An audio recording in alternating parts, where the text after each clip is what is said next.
history-making election victory, but the shadow of Iraq can't be escaped. The Tony Blair story concludes tonight at 9, and the whole series is available to stream now.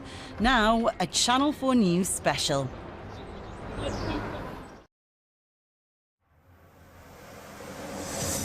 Arrested on suspicion of misconduct in public office, Andrew spends his birthday in custody.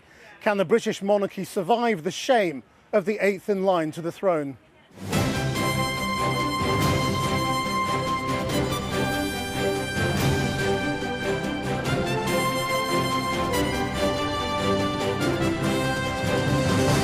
Your Majesty, how are you feeling after your brother's arrest? The law must take its course, says the King, pledging to continue serving the people after the first arrest of a senior royal for more than 3 centuries. Good evening from Buckingham Palace on a pivotal and historic day for the monarchy.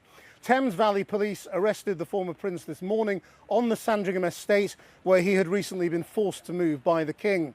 As far as we know, he remains in police custody and can be held until tomorrow morning on suspicion of misconduct in public office.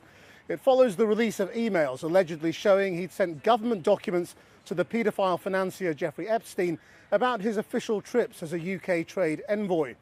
As the wheels of justice finally grind into gear after years of allegations denied by Andrew, what impact will this have on the monarchy, now facing difficult questions about what they knew, what part they will play in the investigation, and even the role of Queen Elizabeth in indulging Andrew's lifestyle for so long? The Americans, who were also investigating, tell us they'd like answers too. Andrew Mountbatten-Windsor claims he did nothing wrong. He committed no criminal wrongdoing in this entire case. And so if that's the case, a great way to clear your name is to come and talk to us. And good evening from Leeds. Also on the programme tonight, Canada was not allowed to attend. Russia was, but didn't. And at the first meeting of his new Board of Peace, Donald Trump spoke about a possible war, promising to decide on military strikes against Iran within 10 days. And one of the most brutal chapters in Sudan's devastating civil war, a UN fact-finding mission concludes atrocities carried out in the capture of the city of El Fasher point to genocide. How will the world respond? We need to extend sanctions, we need international pressure for a humanitarian truce and a ceasefire. Shortly after 10 o'clock this morning came confirmation from Thames Valley Police that detectives had arrested a man in his 60s from Norfolk on suspicion of misconduct in public office. Andrew Mountbatten-Windsor has remained largely silent since his disastrous Newsnight interview in 2019, denying all wrongdoing, but declining invitations to answer questions. Today, in a police station, he has had to do so, under caution. Here's our political editor, Gary Gibbon. The UK royal, former UK royal, has been now arrested. The brother of the king, King Charles, has been arrested. L'ex principe Andrea per il suo... The royal family today projecting Britain across the world. Well, outside Nigeria, Andrew Mountbatten-Windsor has been arrested. Around 8 o'clock this morning, 6 unmarked police cars brought non-uniformed officers to the house on the Sandringham estate, where Andrew has been living since the King evicted him from his vast home at Windsor. At the same time, police arrived at the Royal Lodge, Windsor, to search that mansion for any evidence as well. The police didn't release the name of the man in his 60s arrested and taken away for questioning. The King, in a statement, did. The King said, "I have learned with the deepest concern the news about Andrew Mountbatten-Windsor and suspicion of misconduct in public office. What now follows is the full, fair and proper process by which this issue is investigated in the appropriate manner and by the appropriate authorities. In this, as I have said before, they have our full and wholehearted support and cooperation." Don't forget, palaces are meant to be intimidating. Andrew has spent hours under arrest and being questioned by the police. Eyewitnesses said the police vehicle he was taken away in was followed by Andrew's own police protection officers in a separate car. The King was said to have had no advance warning that his brother was about to be arrested. Do you have any reaction to the arrest of your brother, sir? Your Majesty, how are you feeling after your brother's arrest? The police will have weighed up with very special care what historians believe is the first arrest of a senior member of the royal family since the 17th century. the deluge of evidence from the Epstein files suggesting that Andrew, as Prince Andrew, as trade envoy, may have knowingly abused that office. On Christmas Eve in 2010, Andrew pinged across to Jeffrey Epstein what he acknowledged was a confidential brief from inside government on gold and uranium deposits in Helmand province in Afghanistan. That was just over a fortnight after Andrew returned from visiting Epstein in New York, a trip he later claimed had been a visit to end the friendship honourably.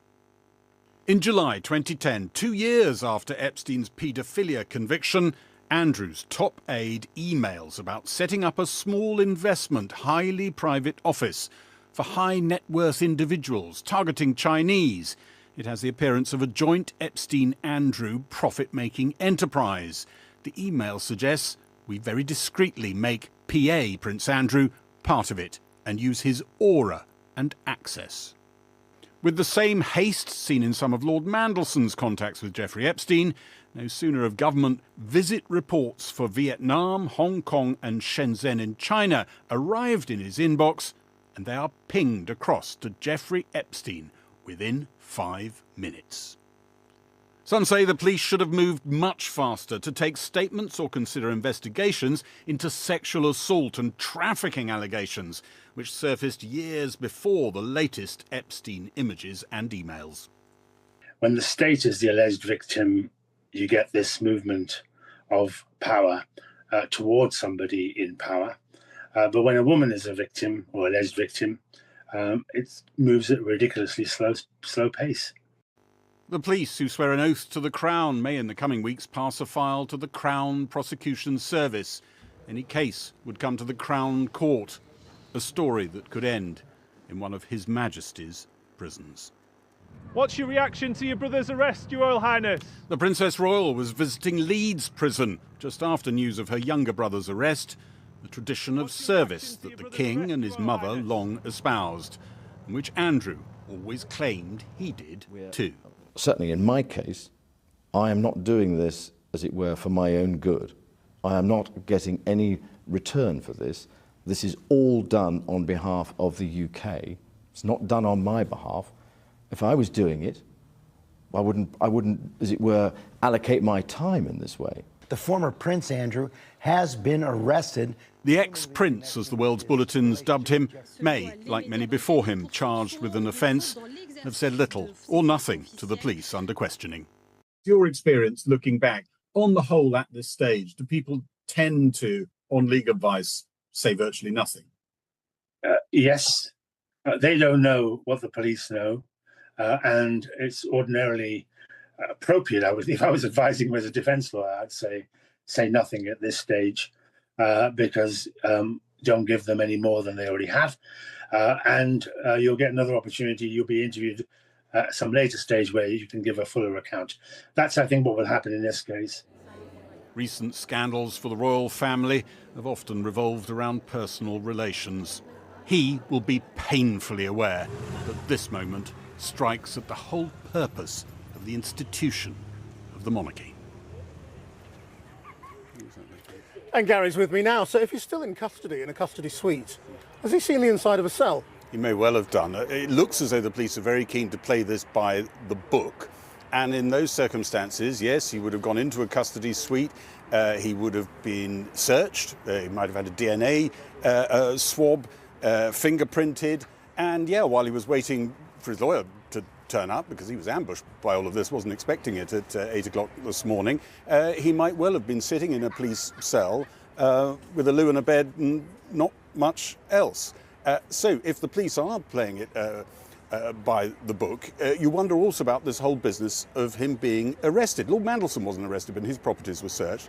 But he was. Is that because they actually want to go even further, playing it further by the book, throwing the book at him in a sense, and showing that they're not treating him in any special way? Or did they actually arrest him to search his property, maybe because these investigations are even more advanced than the ones with Lord Mandelson? We don't know. What we probably do know is the answer to that question that was shouted out at the King. How do you feel? I think we can be fairly confident how he feels. I mean, utterly horrified by this, because at the heart of the monarchy for him is duty, service, rectitude. I think the royal family had some pretty public sort of run-ins with sort of moral rectitude in recent times, but he thought duty and service were the pillars that were still there, and they are wobbling tonight. Gary Gibbon. Well, our chief correspondent Alex Thompson is outside Wood Farm in Sandringham, Andrew's home, where officers have been conducting a search of the property. And Aisha Tull is outside his former residence, the Royal Lodge in Windsor, where there's also been some police activity today. First, Alex. Yes, let's remind ourselves first off, this arrested man is, of course, entirely innocent in law as things stand. This is a complex operation apparently spearheaded by Thames Valley Police. Now, they're headquartered about 7 or 8 miles north of Oxford, so a 3-hour journey over to here in North Norfolk. A considerable number of officers involved, 6 unmarked police cars in here at 8 in the morning to search the premises, but also get into the personal effects of Andrew Mountbatten Windsor, not least his mobile phone and his computers. At least one newspaper reporting tonight that the government was given a tip-off, the Home Office in advance, and thereby the Prime Minister. The police decided that was best practice in, shall we say, an unusual case like this. But also consider the police didn't do what they had powers and would quite often do in a case like this, which is simply invite their suspect to come in and discuss it at a mutual time. They didn't do that. They just wanted to get in there, make an arrest, an ambush, preserve the element of surprise at what was not a dawn raid, but 8 o'clock, something close to it. In short, they wanted to get up a posse, and they did. Alex Thompson. Now let's go to Aisha Tull. Well, this is the Berkshire address that police mentioned in that statement, of course. And as Alex said, we're about 3 hours away from where he is in the Sandringham estate. But let me just recap you on what was going on here earlier today. This is Royal Lodge. We're just outside the gates. The private residence is secluded away back there. But we know that searches have been going on, and we know that police have been in and out of here. We've seen the vehicles going in. Royal Lodge, of course, is a really significant address for Andrew Mountbatten Windsor. That 30-room manor is where he called his home for 2 decades with his ex-wife, Sarah Ferguson. This, in Windsor, is also where he was last photographed, riding a horse, driving a car, going about his business. That was until a couple of weeks ago in February when he was moved to Norfolk. But now, Royal Lodge will be known as the royal address that was searched by police. And I asked Thames Valley Police whether they finished their searches, conducted them, at what stage are they at, but they have not responded. Aisha Tull. Well, joining me now from central London is the former advisor to Yvette Cooper and Home Affairs specialist Danny Shaw. And here with me outside Buckingham Palace, the royal commentator Sarah Hewson. Sarah, first of all, I mean, unprecedented is an overused word in the media. This is unprecedented and monumental. Absolutely seismic, Christian. We are in uncharted territory here. We have the King's brother, 8th in line to the throne, a man born inside those walls of Buckingham Palace, who is today spending his 66th birthday in police custody. This is a huge crisis for the royal family, a family crisis, but also for the monarchy. And what we saw in that statement released by the King earlier today, a very cold statement, a very serious statement, was an attempt again to distance them from Andrew Mountbatten Are they Windsor. throwing him to the wolves? He's the sacrificial lamb to save the monarchy. Well, I mean, they did that in October, didn't they, when they stripped him of his titles and no longer a prince, no longer a duke, plain old Andrew Mountbatten Windsor. They did it again in the past couple of weeks when they kicked him out of Royal Lodge to more humble surroundings on Wood Farm on the Sandringham estate. Well, far more humble surroundings for him today. Danny Shaw, let me bring you in. I mean, tell us about this charge. It's not a charge yet, but the crime that they are investigating, misconduct in public office. How easy is that to define? Misconduct in public office is a tricky offence to prosecute and to secure a conviction on. It's an ancient offence, goes back several hundred years. And what it essentially amounts to is saying, well, you are a public office holder, you have a position in government or representing the government, and you have done something which has is so bad that it's sort of brought that office into disrepute. You've either done something deliberately or through neglect.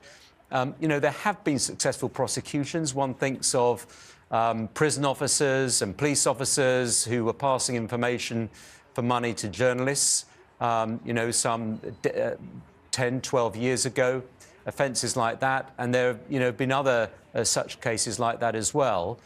But it is difficult to prove, and it's such a tricky offence that it's actually going to be scrapped. There are 2 new offences that are going to become law when a bill that's currently passing through Parliament gains royal assent. Is it clear that he is a public official? Well, that's something that I would have thought the police would have taken legal advice on and would have to be pretty certain about that to bring him in for questioning as part of this. We understand that this relates to his time as a trade envoy representing the UK, travelling overseas for over a decade.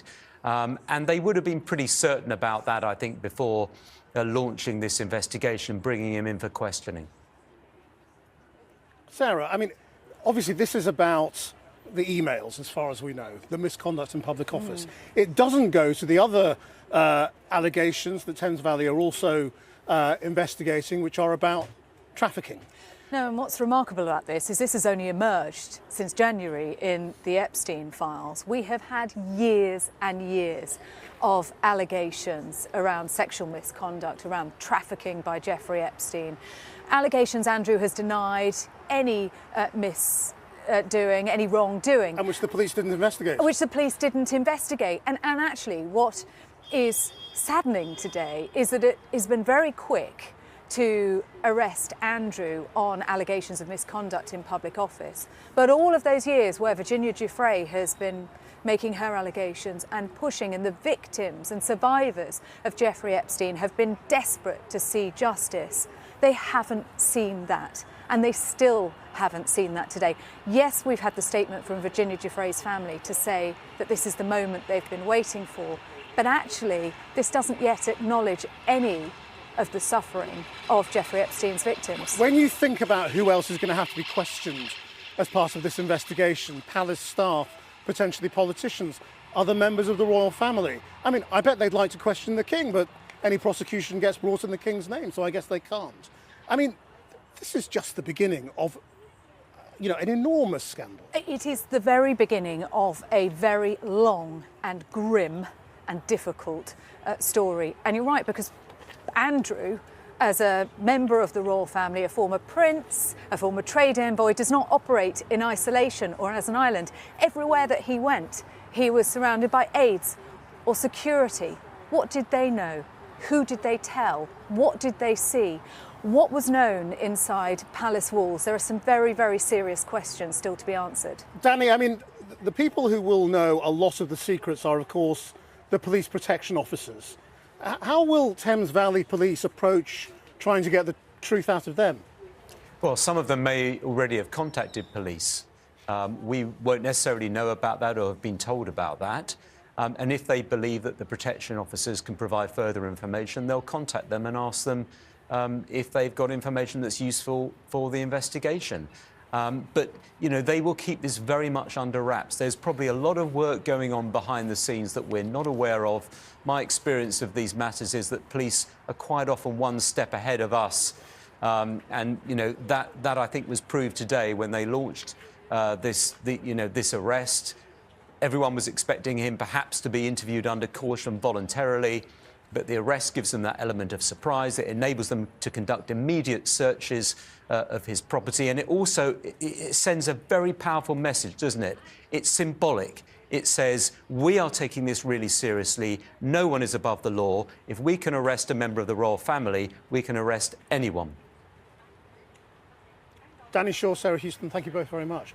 Well, the decision by police to begin this investigation follows the US Department of Justice's publication of millions of files from its investigations into Jeffrey Epstein, and comes after growing calls for the former prince to answer questions before US Congress.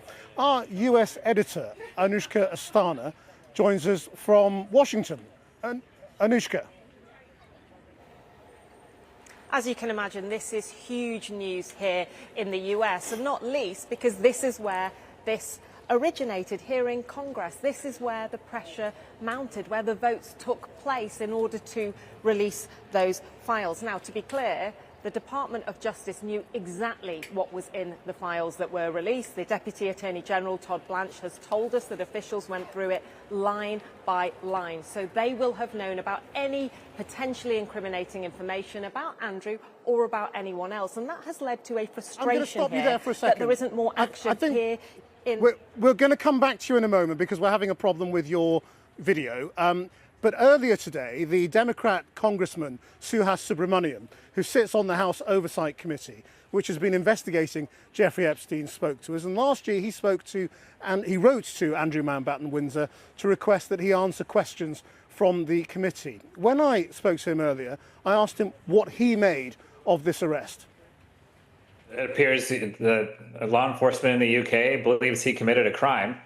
We felt like we've had evidence all along that he was involved in criminal conduct, but we don't have subpoena power over Andrew. But we've been wanting him to come to us and tell us what he knows. I mean, if this is the beginning of an accountability process, what does that mean to the survivors of this, scandal, this horrific scandal? I spoke to a family member of one survivor who said in plain terms that Andrew losing his title was justice in and of itself. They did not want to see a lack of accountability anymore. They've been through this for decades now, in some cases, where they saw over and over again law enforcement, government officials not only not help them and not help the victims, but cover up the crimes of the perpetrators and the people involved. And so to even get this far, to actually see the Department of Justice release any files at all, much less 3.5 million, which still isn't enough in my mind, but to get this far was enough to make them feel like they're onto something and that they should continue this charge. I mean, thus far, this is about misconduct in public office, which we assume has to do with emails that were sent between Andrew and Epstein. It is not about the wider scandal. How big a failure do you think it is of the Department of Justice in the United States that not just Andrew, but all of the other people involved in this scandal seem to be facing no accountability in America? It's been a massive failure by our Attorney General, Pam Bondi, and this Department of Justice and this president, that there isn't more accountability and transparency when it comes to this Epstein saga. And we're going to continue to demand that because this president is suffering quite a bit over this issue. People in his own party don't trust him anymore on this and feel like he's hiding something. But we're going to continue in Congress to push for answers. And certainly the more we push, the more results we get. And we've gotten this far by being relentless, and we're going to continue that relentlessness. It's not just the Trump Department of Justice, though, is it, in truth? It's the Biden administration, the Obama administration, for that matter. I mean, these crimes go back years and years. There's a scandal here that has spanned multiple administrations, and it's a problem, and it has eroded trust in government. People do not want to see these rich and powerful people get away with it because of their political connections. And so to see Andrew Mountbatten Windsor face at least some form of justice with an arrest is a huge breakthrough, I think, for the victims and for a lot of people in the public. He was under some pressure from the government here to give evidence to your committee. That obviously won't happen now, pending the criminal investigation. So where does it leave you? I'm not clear that he may still come and testify before a committee. I'm leaving that door. The criminal process will have to complete first, though. Perhaps, but he is still welcome to come talk to our committee anytime he'd like. Remember, Andrew Mountbatten Windsor claims he did nothing wrong. He committed no criminal wrongdoing in this entire case. And so if that's the case, a great way to clear your name is to come and talk to us. Congressman, thank you very much. Thank you. Well, let's return to our correspondent, Anushka Astana in Washington. We heard the congressman there saying he would still like to hear from Andrew. I mean, give us the background to this.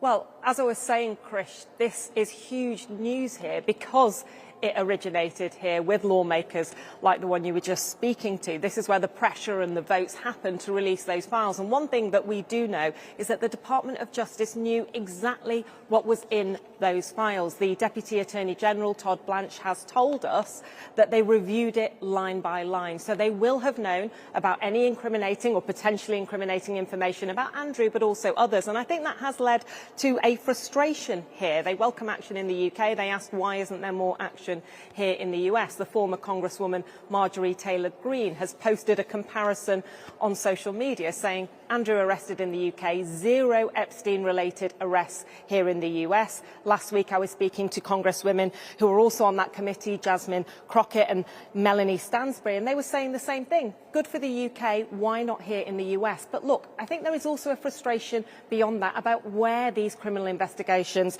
might lead. This is about information allegedly leaked to Jeffrey Epstein. But we have a situation in which we have over 1,200 survivors. One of them, Lisa Phillips, said to me last week that Epstein told her Andrew was the one person who had more of a perversion for young girls than he did. Now, Andrew has obviously denied any wrongdoing, but I think the point I'm trying to make is survivors want to know, will there ever be justice for the abuse that they faced?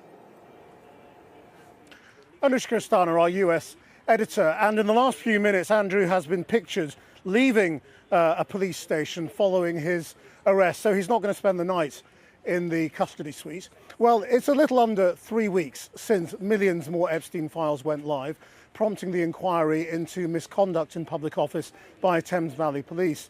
The same force is also assessing claims that a woman was trafficked for sex with Andrew Mountbatten Windsor.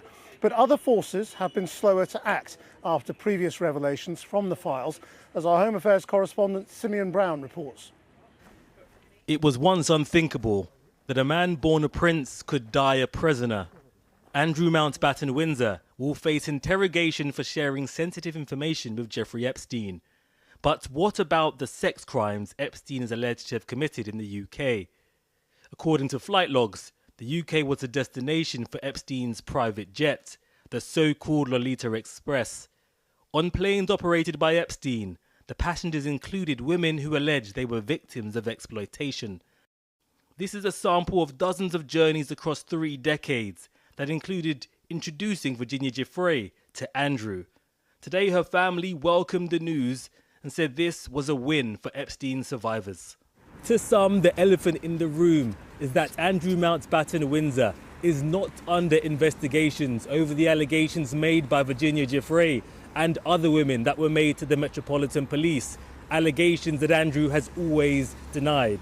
So, whilst Thames Valley Police is investigating Andrew over misconduct in public office, the Metropolitan Police, on the other hand, continues to resist a criminal probe into the allegations that Jeffrey Epstein trafficked women to this country. And one of them, or several, had sex with the man formerly known as Prince Andrew. It's essential that the police pursue every single allegation that is made about any form of sexual violence, that where there was any abuse of power or coercion or unwanted sexual contact, whether that's towards children or towards adults. And it's also essential that those that facilitated the cover-up and facilitated any form of abuse are also held to account. So what could the misconduct investigation into Andrew reveal about those who enabled Epstein in the UK? But just to say that we have come a long way. This was the 2016 event for Andrew's initiative pitch at the Palace. The man sitting next to the Queen is David Stern, a director and aide Epstein had introduced to the Palace. It was Stern who told Epstein the Queen gave Andrew her full support.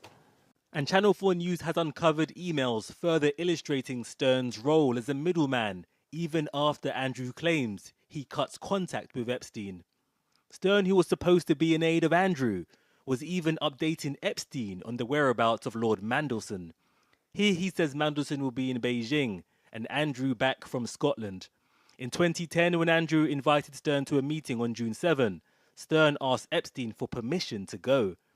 In 2015, after Andrew began to publicly distance himself from Epstein in a public statement, Epstein asked Stern for a heads up, and Stern agreed, promising to check who issued the statement. In the Epstein files, thousands of emails feature Stern, who so far has declined to comment. But the investigation may answer, why was Stern leaking details from the palace? If his role as a middleman was agreed by Andrew, and what else Stern witnessed alongside Andrew. For now, the first police interviews are with the former prince himself. For years, he refused to disclose all his dealings with Epstein. Now, with royal privilege seemingly revoked, the choice is no longer his. Simeon Brown reporting. So just to reiterate, Andrew has now been released by police in Aylsham police station in Norfolk. Joining us now is the US lawyer Gloria Allred, who has represented 27 survivors of Jeffrey Epstein's abuse, and we've spoken to her many times in the last couple of years. Thank you for joining us tonight. What do you think his arrest means to the survivors, even though he's been arrested on misconduct in public office rather than the other allegations? Well, as has been pointed out by a former Crown Chief Prosecutor, this is an arrest for a crime against the state. It is not an arrest for crimes against women.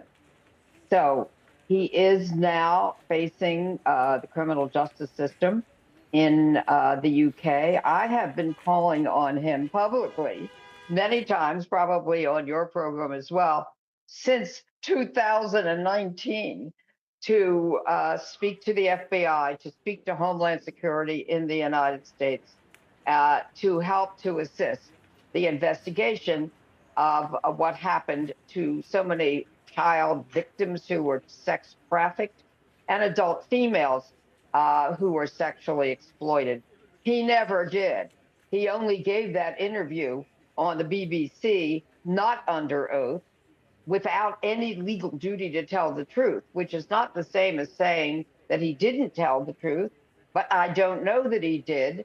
Certainly, we would have liked to have seen him under oath or under some legal duty not to commit perjury. Having said that, many of the survivors want him to pay consequences. It is interesting, however, that this arrest came quickly after emails about allegations of his providing secrets of the state.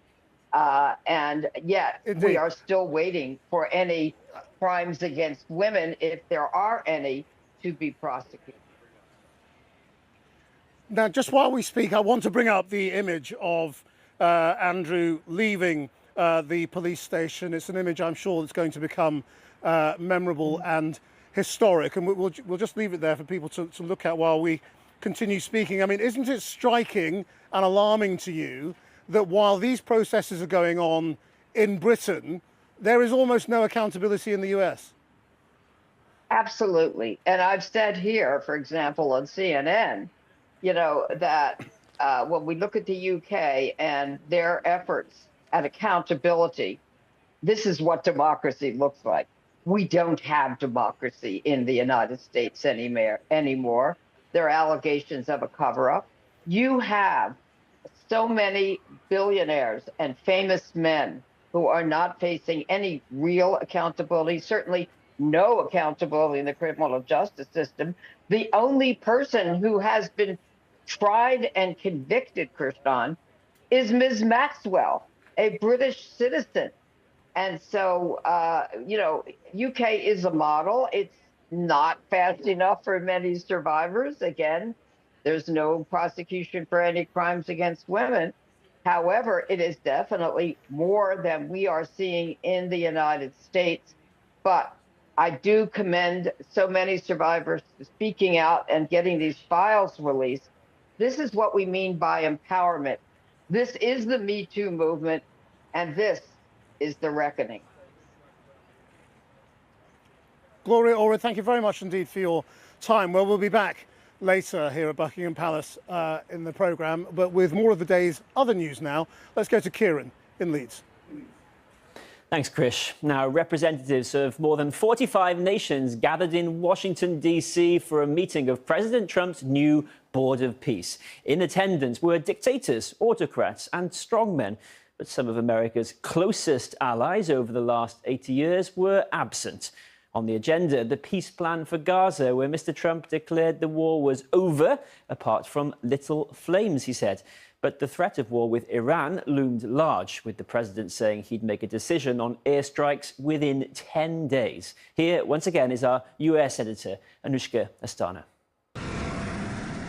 In the Sea of Oman, the day began with joint military drills between Iranian and Russian forces, responding to America's massive military build-up in the region as Iran braces itself for a possible US attack. Quite the contrast to how the day began in Washington, D.C. Trump pumping hands with the prime ministers and presidents who decided to come, mulling over a possible Iran strike while assembling his board of peace. I think we have to smile. A lot of good things. This is foreign policy as we have never witnessed it. But spot who is missing. Only a former British PM here. Not quite sure of his place. Plenty of Trump allies. A bit of Elvis. And all but 2 EU leaders staying away. But Donald Trump is, checks notes. His Majesty King Hamad bin Isa Al Khalifa of Bahrain. Thank you. Where are you? Proud of his lineup. He's so rich, he can sit there. He can sit wherever the hell he wants. With some strange flattery for Qatar. You do so much good, and they have you down as evil. Odd dynamics. Like a lot of the people in this room hate each other. And then that list of wars that he says he ended. Kosovo, Serbia, Congo, and Rwanda. Pakistan and India, that was a big one. And although not everyone turned up. I spoke to Prime Minister Modi. He's excited. He's watching us right now. Top of the list, Israel and Gaza, with Trump adding a $10 billion US donation to the board that is meant to be all about that conflict. But elsewhere in the Middle East, the US military build-up near Iran continues apace, with an armada of naval vessels, fighter jets, bombers and air defence systems. The Abraham Lincoln aircraft carrier off the coast of Oman is flanked by 3 destroyers equipped with Tomahawk missiles and carrying F-35 fighter jets. While the world's biggest warship, the USS Gerald R. Ford, is moving closer by the day, along with another 3 guided missile destroyers. And I worry we're just sleepwalking into what could be a major Middle East war involving American partners and allies. And Ramadan is starting. Emotions will be high.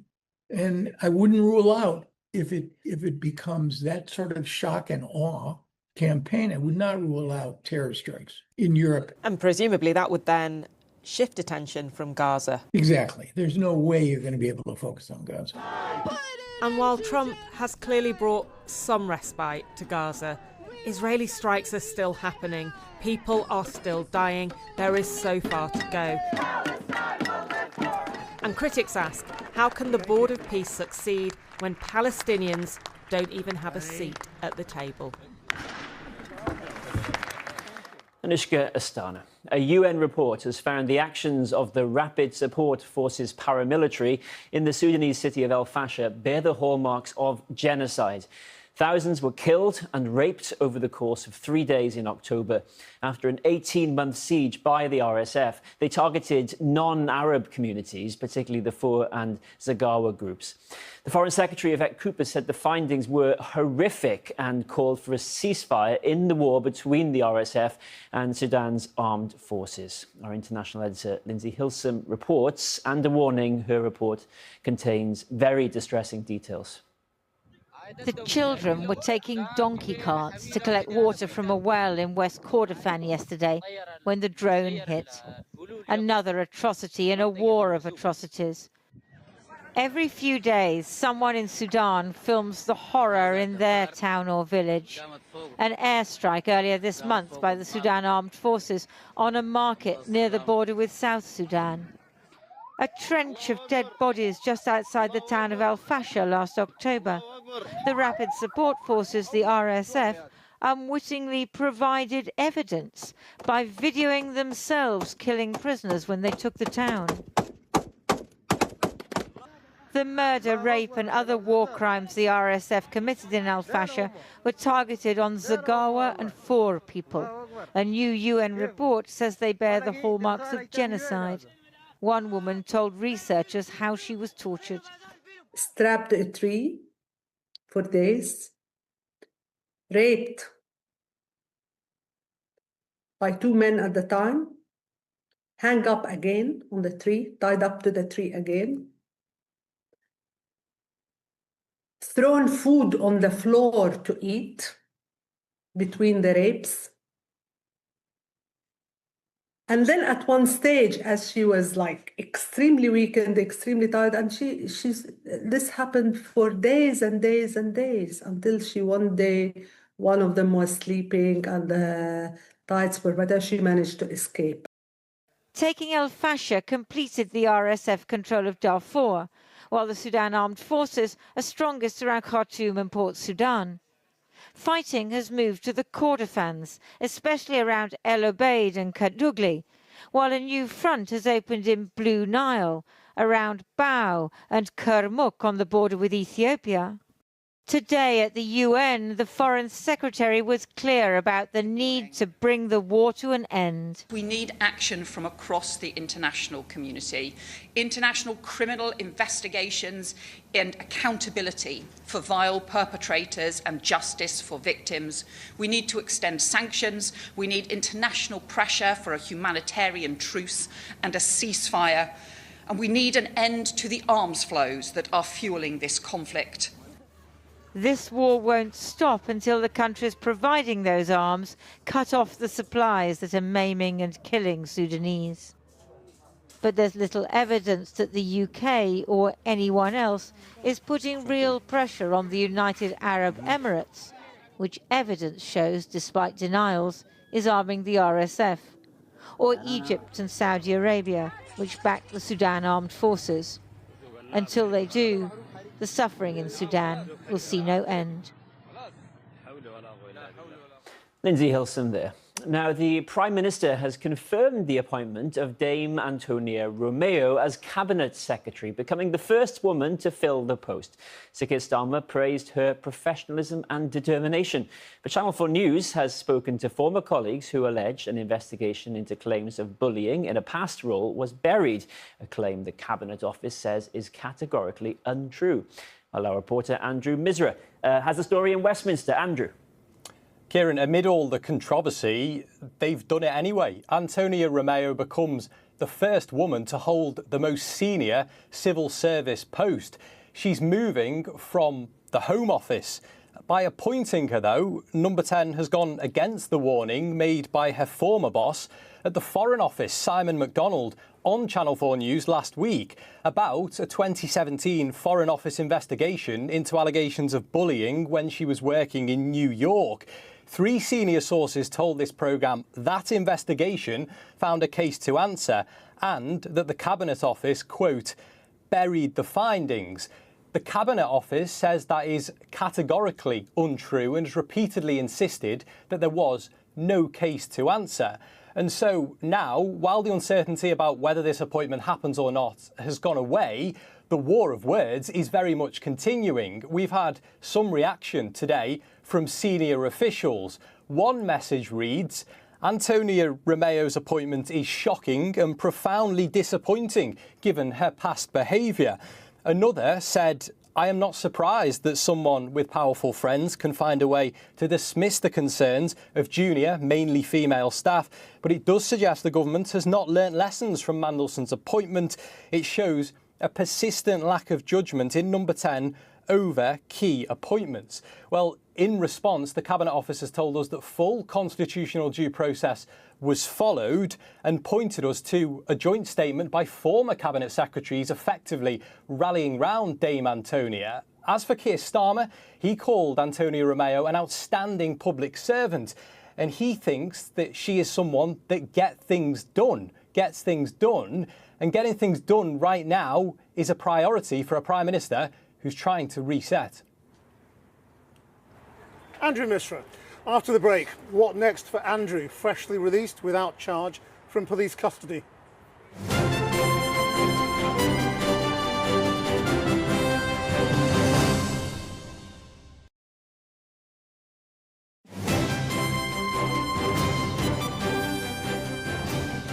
Welcome back to Buckingham Palace. Tonight's main news, and just a warning, there's a lot of flash photography in the pictures we're about to show you. Andrew Mountbatten Windsor left police custody tonight. Thames Valley Police have confirmed a man in his 60s has been released under investigation after being arrested this morning. Police have concluded their searches at Sandringham, though they continue in Windsor. Detectives detained the eighth in line to the throne and brother of the King shortly after 8 a.m. this morning as part of an investigation into claims of misconduct in public office. Well, joining me now is David Yelland, former editor of the Sun newspaper and now co-host of the podcast When It Hits the Fan, Stephen Flynn as leader of the Scottish National Party in Westminster, and Dr. Tessa Dunlop is a royal historian. David Yelland, no matter how good their crisis PR, does this have the potential to become existential for the monarchy? This is one of the biggest crises for the British establishment for decades, and this is day one. Those people over there in the palace don't know where this is going to go. We're going to look back in years to come, 10 years, 15, 20 years, and remember this day as a turning point. The question is, where did it turn to? And we don't know. Stephen Flynn, is it time to restart the debate about the point of the monarchy and their role in the Constitution? Look, Christian, it's only a few months ago that myself and others sought to raise issues regarding the then Prince Andrew in the House of Commons, and the Labour Prime Minister Keir Starmer tried to block us from doing so pretty successfully up until a point. And you know, that subservient nature which almost follows into obsequiousness at a certain point needs to end. I think the public expect the head of state and all whom are associated with him to behave in a certain manner, and they also, I think, believe them to have to be accountable too. And if we as parliamentarians can't hold them to account, then who can? Do you think it's the beginning of the end? I don't know, to be honest. I think it's probably a little bit too soon to make such grand claims, but I think we're at the start of a very significant realignment between the public and the monarchy. And I think that Parliament's going to have a crucial role to play within that, should parliamentarians have the courage to speak about this. I somewhat doubt whether there's a majority of parliamentarians who are willing to do that, but I certainly am, and I would encourage others to speak up. Tessa Dunlop, I mean, crucial to this is how the public reacts now. To an extent, although of course the royal family are far from elected, so our capacity to hold them to account is very different. I've got to counter one of your guests, David Yelland. He suggests this is day one. No, day one was way back when, in 2011, when the picture was first released of Andrew and Epstein, and the News of the World ran the Peter and the Prince story. And you'll remember then, for the next 8 years, he continued as a working royal, only then to enjoy a platform on the building behind you, Christian, to denounce all claims of the late Virginia Dufresne, to pretend that photo never really existed. We now know that it did, and to say that he hadn't continued relations with Epstein after 2010. We now know that he did. And the idea, by the way, and they've done this relatively successfully at the moment, but given everything in terms of royal success or otherwise moves at a glacial speed, at the moment they've tried to decouple themselves. So we're all in the public domain stumbling over his new name, you know, Mountbatten Windsor.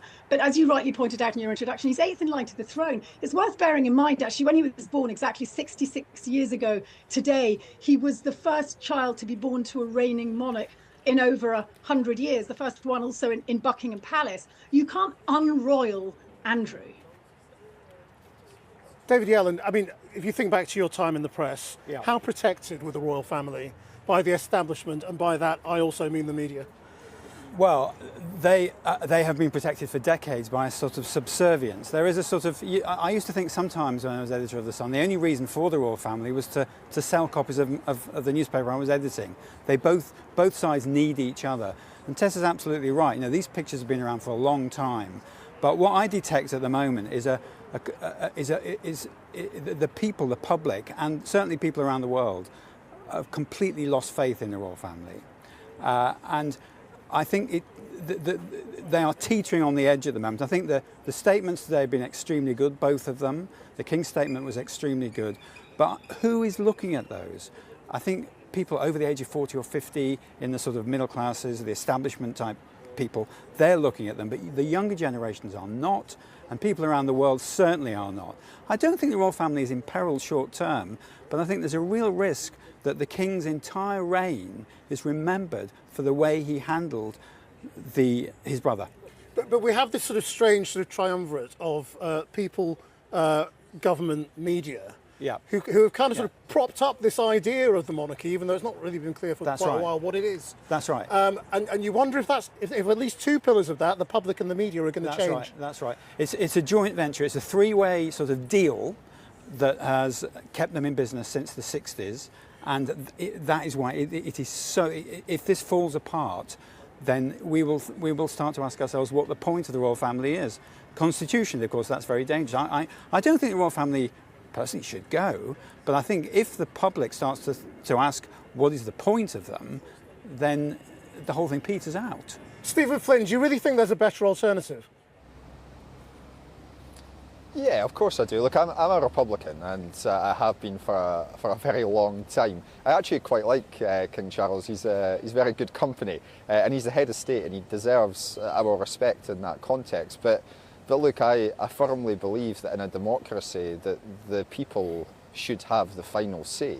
And that applies to who they put into Parliament, and therefore for parliamentarians to be able to hold the head of state and those around him to account should they see fit. And there's going to be a lot of commentary about succession to the throne. There's going to be a lot of commentary about who can and can't be removed from the House of Lords, rightly so, by the way, given what's happened over the course of recent months. But that's where Parliament needs to assert itself, and members of Parliament need to be confident in their arguments. And I think the era of subservience is perhaps coming to an end, Krishnan. Stephen Flynn, Tessa Dunlop, David Yellen, thank you all very much indeed. And if you want some more of David Yellen's analysis, you can go to the latest Forecast podcast on YouTube or wherever you get your podcasts. Him and Dan Snow slugging it out over the monarchy. That's it for tonight. We are back at 7 tomorrow night. Until then, that's Channel 4 News. Good evening.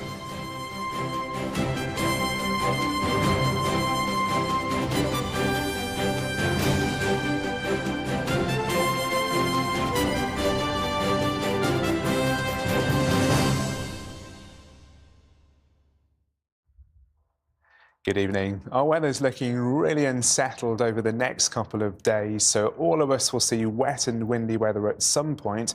It will, though, turn milder as we head into the weekend, with temperatures widely reaching into double figures.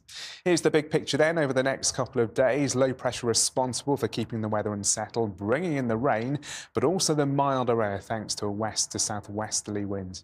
Now tonight, across northern and eastern parts of the UK, any rain and hill snow will move away, and for most of us, there'll be a window of drier weather, maybe a couple of clear spells as well, but by the end of the night, the wind picks up in the west with heavy rain moving into western Scotland as well as Northern Ireland. A chilly night, temperatures typically down to 2 to 5 degrees, but if the cloud does break for any length of time, there could be a touch of frost here and there.